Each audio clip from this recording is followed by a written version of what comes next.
everybody, what is going on, the Catch fam? It is Steven here, and in today's video, we're going to be breaking down my favorite players at each position in regards to the 2022 NFL draft that's coming up. It is just around the corner, the end of April. I'm getting pumped about it. I've been looking at these guys all year long. You've seen my mock drafts. You've seen where I've placed some of these guys, but in this video, it's going to be brief, and we're just going to run through my favorite guys at each position, quarterback all the way down to kicker. Up first, we got to hit the QB, the most important position in the game. Quarterback Malik Willis from Liberty. I got him going as the #1 quarterback in the draft as well. Some murmurs come out there that Detroit might take him just because they can get their #1 quarterback in this draft with their first pick. But I think this guy is going to be an electric, dynamic playmaker with elite athleticism and playmaking skills. He just needs to be honed in a little bit. Let a good coaching staff get around this guy, shape him. I think he's a higher end Jalen Hurts, and I do think he's got some good leadership qualities about him too. And man, this guy's got an arm, so I'm looking forward to see this guy play ball in the NFL. Up next, running back Breece Hall from Iowa State. This guy doesn't need a huge introduction. The fantasy community knows about this guy at large. He's an absolute beast as a machine coming out of Iowa State. 1,000-yard rusher. He was very consistent with that. He had it 2 times. Very consistent around the red zone too. Big body as well. He saw a lot of touchdown production. Good in third down work too as well, which I'm very excited about in terms of fantasy. I know the fantasy community at large has him as the #1 pick, maybe consensus, but also especially at that running back spot too, edging out a guy like Kenneth Walker.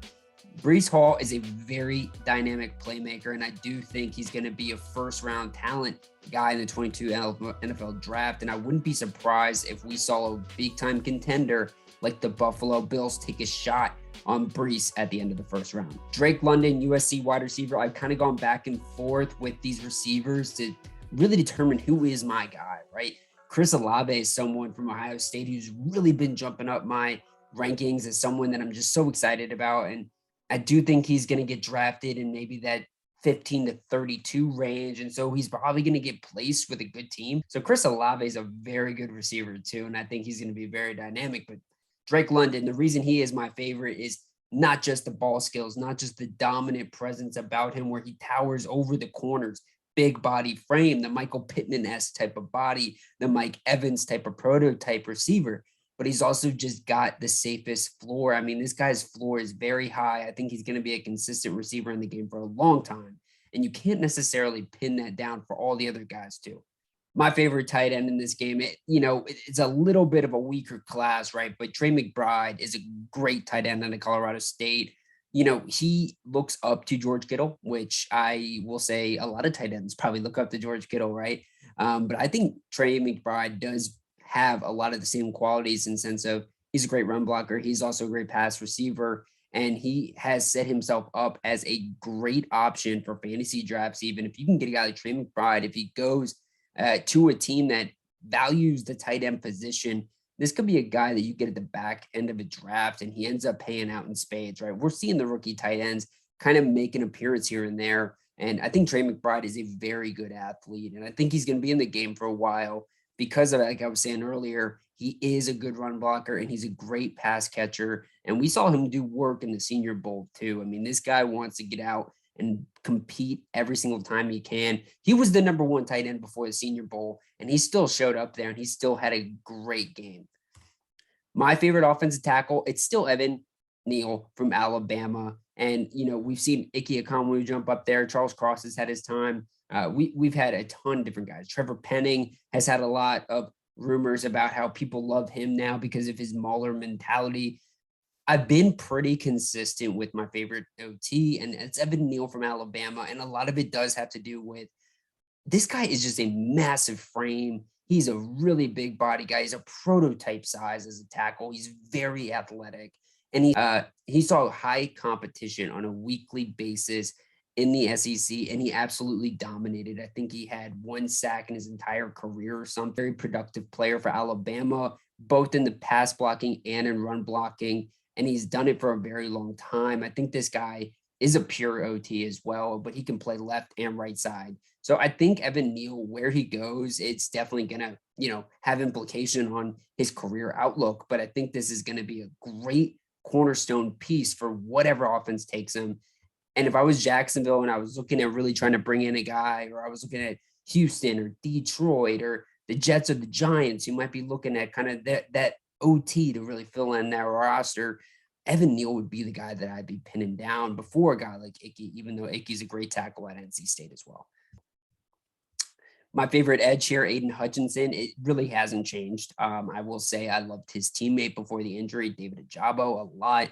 I thought he was going to be that high ceiling guy who ends up breaking out and just dominates, right? But Aidan Hutchinson is just, he's as consistent as Rice, man. I mean, this guy, day one, when he comes to the league, he's going to be a dude who changes the locker room. I say it time in and time again. This guy is gritty. He's a grinder, and he also is a gym rat, and he is athletic. I mean, he's an absolute freak. And I think if you're the Jaguars, right, with all the investment you've done this offseason on the offensive side of the ball, go out, get your guy Aidan Hutchinson, let him shape this defense, let him pair up with Josh Allen and unlock Josh Allen coming off the edge. Aidan Hutchinson is a ball player, man. He's going to be a guy who can obviously pass rush, but he's also going to be a guy who pursues like a monster. I cannot wait to see Aidan Hutchinson play in this game for 10 plus years, man, at a high level. My favorite linebacker, Nicoby Dean from Georgia. This was right between, again, Devin Lloyd was in that mix as well. And these guys are very similar. I mean, the old expression, apples and oranges, right? Nicoby Dean and Devin Lloyd are apples and apples. I mean, these guys are right next to each other. I love Nicoby Dean's athleticism. I also love Devin Lloyd's athleticism.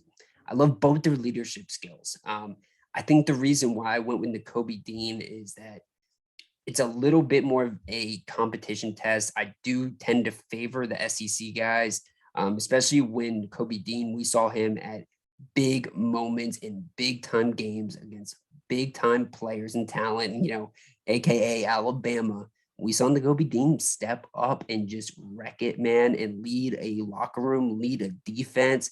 I saw him chirping. I saw him running down teammates, getting guys like Tyndall and the rest of that defense up front to just get after the running backs. And I mean, I love Nicoby Dean. I think he's going to be a great player wherever he goes. Unfortunately, he's kind of a smaller frame guy. And I think it's going to be tough, even though Nicoby Dean and Devin Lloyd are both really great players. I can't say it's a shoo-in that they're going to get drafted in the first round, because at the end of the day, like, maybe teams go out and take the, other positions that are a little bit more attractive or more valuable, right? Up next, one of my favorite players in this draft by far since the very beginning of this draft process, man, Ahmad Sauce Gardner from Cincinnati. I love this dude, his length, his ability to shut people down in the red zone, his stickiness. I mean, he sticks to every single receiver and just blankets them. And again, it's the length, man. This guy's body and profile, he is just going to be on you all day long. 4-4 runner. This guy really has everything you look for in a corner. He's got good ball skills. He's got really good production at a high level against really good teams. Even Alabama, he had good tape as well. Cincinnati was a hell of a team this year, led by Desmond Ridder, but you best believe that Ahmad Sauce Gardner set the tone on the defensive side. And I think Sauce Gardner is going to be a day one absolute elite corner in this game. And I'm not saying he's like a Jalen Ramsey, because I do think they are a little bit different. But I do think Ahmad Gardner is a guy like a Jalen Ramsey or like a Patrick Surtain, who, obviously just broke out last year. He's going to be an eraser, and he's going to erase receivers, especially in the red zone. He has never let up a touchdown. And honestly, I think he can continue that in the next level if he's paired up in the right system, and I think if he sticks to his craft. Up next, Notre Dame safety Kyle Hamilton. This is actually one where from the very beginning, I think people have had a consensus that Kyle Hamilton is the best safety in the class. Some said he was generational, right? I've been saying he's a generational talent. Just if you look at the production side of what he did, you look at the game clips of what he did, the way he can range from one side of the field to the other. He's an absolute hitter. He chases people down 80 yards. I mean, this guy's hustle, this guy's pursuit, this guy's vision. He checks every single box for starting safety, and he did it for an elite program too. I love Kyle Hamilton, everything about him, but He's definitely sliding back on a lot of people's boards because he did not test well, really at all. He tested close to 4.6 on the 40. Then I think he came out and ran again and it was like 4.7-ish. I mean, the guy did not test well, and I get it. But when you go back and you look at the tape, he doesn't run that fast, right? He runs faster than that. And he also is just hell of a player. At the end of the day, if you're going to drive somebody on track speed, whatever, go ahead and make that mistake. But Kyle Hamilton is going to come in and day one change a secondary, change a defense. I truly believe that. And I also it would not be surprised if we see other safeties drafted ahead of him, like Lewis Seen, Daxton Hill. There's a ton of safeties that are really good. Juwan Brisker from Penn State. I mean, there's a lot of really good talent. Jalen Petrie from Baylor that run better times and everything, and also look very good as well for what this draft class is offering. But I do think Kyle Hamilton, what he offers is not just the best safety in the class, but I really do feel he has the best chance to be the biggest X factor, the biggest dynamic player on the defensive side of the ball. And that includes Ahmad Sauce Gardner, and that includes Aidan Hutchinson. But baby, we can't end it on the biggest baller in the draft, Kyle Hamilton. We got to also talk about LSU kicker, Cade York. This guy hitting deep 50-yarders at LSU. He was a clutch time kicker. It's always fun to kind of pick and prod at the kickers coming out of the college level. And sometimes, they don't even get drafted. But when they do, let me tell you this right now. When kickers get drafted, pay attention to those guys. Because when a team goes out and they go out in the rare chance and they grab a kicker in the 5th or the 6th or the 7th, I mean, Patriots love special teams players, right? They'll go out and grab a punter, for God's sake. But when teams do that, if they go out and get a guy, it's often because these dudes can hit it from deep at a consistent level. They're clutch and they have a lot of production, right? I think guys like Cade York are going to be good in the next level. And with that said, guys, that has been my favorite player at each position in the 2022 NFL draft, guys. I hope you really do enjoy this video. I hope you had a great time watching it.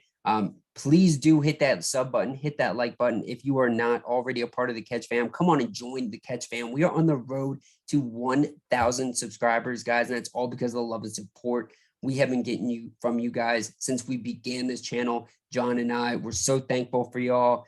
We got a ton of fantasy content on the way. We're also trying to give you as best of an understanding of these players that are coming into the NFL draft soon as well, just so fantasy is obviously huge. We care so much about fantasy at the Catch, but we also know you guys love football in general, and you've got your own respective football teams that you root for on a daily basis, right? So we want to give you a little bit of an insight into these guys. So with that said, hit that like button, hit that subscribe button, but also leave some comments if you've got any prospects that you absolutely love or are interested in, or if you got a team and you say, yo, what should they draft? Let me know in the comments. I will definitely give you my thoughts on that. And I might even go ahead and do a video on that prospect too, because it's also a learning experience for me as well. I'm trying to learn more about these players. And I mean, guys like Zion Johnson, I didn't know a whole lot about until maybe even the last month and a half. And now I love him, right? This happens. This is a process that changes all the time, but we got the draft coming up, baby, and we are trying to get ready for it. But with that, hope you guys enjoyed this video. And remember, you saw it here first at the Catch.